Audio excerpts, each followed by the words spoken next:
गुरु गोविंद दोऊ खड़े, काको लागू पाए, बलिहारी गुरुदेव की गुरु गोविंद दिखाए।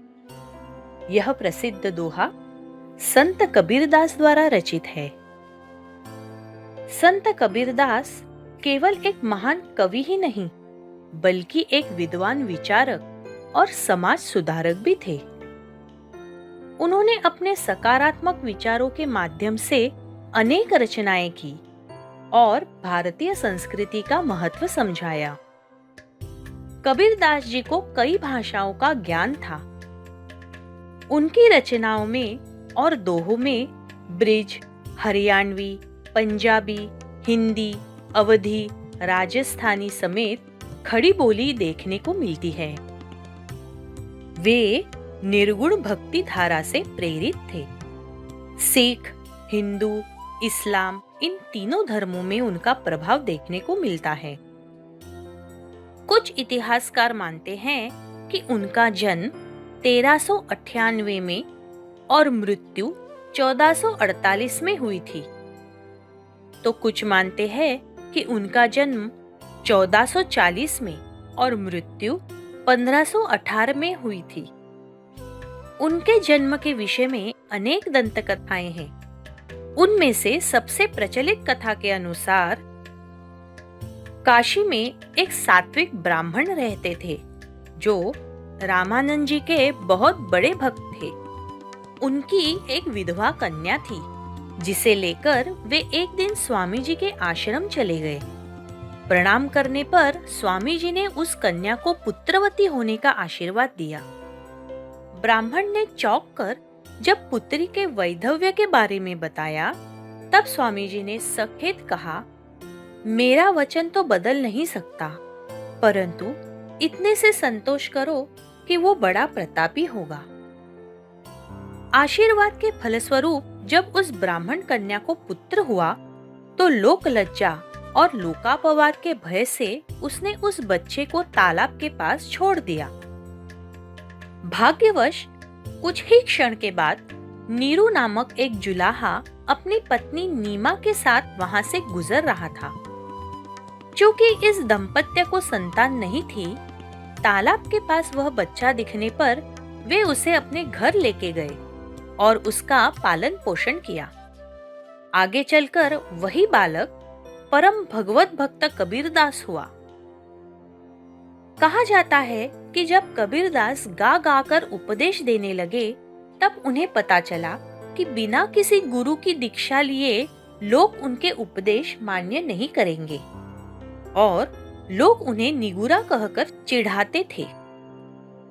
उस समय स्वामी रामानंद जी काशी के सबसे बड़े प्रसिद्ध महात्मा थे, इसलिए कबीर उन्हीं की सेवा में जा पहुंचे। लेकिन उन्होंने कबीर को अपने शिष्य के रूप में स्वीकार नहीं किया। एक दिन जब स्वामी रामानंद जी ब्राह्म मुहूर्त में स्नान करने पंचगंगा घाट पर चले गए, तब वहां से लौटते समय अंधेरा होने के कारण सीढ़ियों पर पहले से ही लेटे हुए कबीर के सिर पर उनका पांव पड़ा, जिस पर स्वामी जी के मुंह से राम राम निकल पड़ा। कबीर ने चट से उठकर उनके पैर पकड़ लिए और कहा, आज आप राम राम का मंत्र देकर मेरे गुरु हुए। तब रामानंद जी कुछ भी न कह पाए। तभी से कबीरदास ने स्वयं को रामानंद जी का शिष्य प्रसिद्ध कर दिया। उनके गार्हस्थ्य जीवन के बारे में भी अनेक मान्यताएं हैं।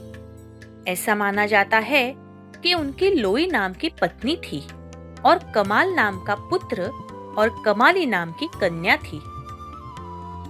संत कबीरदास जी का शिक्षण नहीं हुआ था, लेकिन फिर भी उन्हें अनेक भाषाओं का ज्ञान था। भ्रमण करते समय वे अन्य संतों के विचार और अनुभवों से भाषा का ज्ञान प्राप्त करते थे। उनकी मुख्य रचनाओं में साखी, सबद और रमैनी को सम्मिलित किया गया है। उनकी अन्य प्रसिद्ध रचनाएं कुछ इस प्रकार है: भक्ति के अंग, कबीर की वाणी, रामसार, उग्र गीता, अलिफ नाफा, कथनी, ज्ञान गुदड़ी, ज्ञान सागर, करम चाणक, रेखता, कबीरज अष्टक, बलख की फैज आदि। कबीरदास जी ने अपने ग्रंथों से केवल सत्य परमात्मा तक कैसे पहुंचा जा सकता है यही नहीं बताया, परंतु अपने जीवन में अच्छे कर्म करते हुए अपने गुरु के उपदेशानुसार आचरण करने के लिए कहा है। उन्हें साधु संतों की संगति अच्छी लगती थी। वे अपने उपदेशों से समाज में बदलाव लाना चाहते थे और समस्त मानव जीवन को सही मार्ग पर चलने की प्रेरणा भी देते थे। उन्होंने गुरु का स्थान भगवान से भी ऊपर बताया है। उनकी एक रचना में गुरु को कुम्हार कहते हुए कहते हैं कि मिट्टी के बर्तन के समान अपने शिष्यों को ठोक पीट कर सुघड़ पात्र में बदल देते हैं। आइए संत कबीरदास का यह दोहा पढ़ते हैं। गुरु कुम्हार और शिष्य घट, घट घट काढ़े खोट, अंतर हाथ सहार देत, बाहर मारे चोट।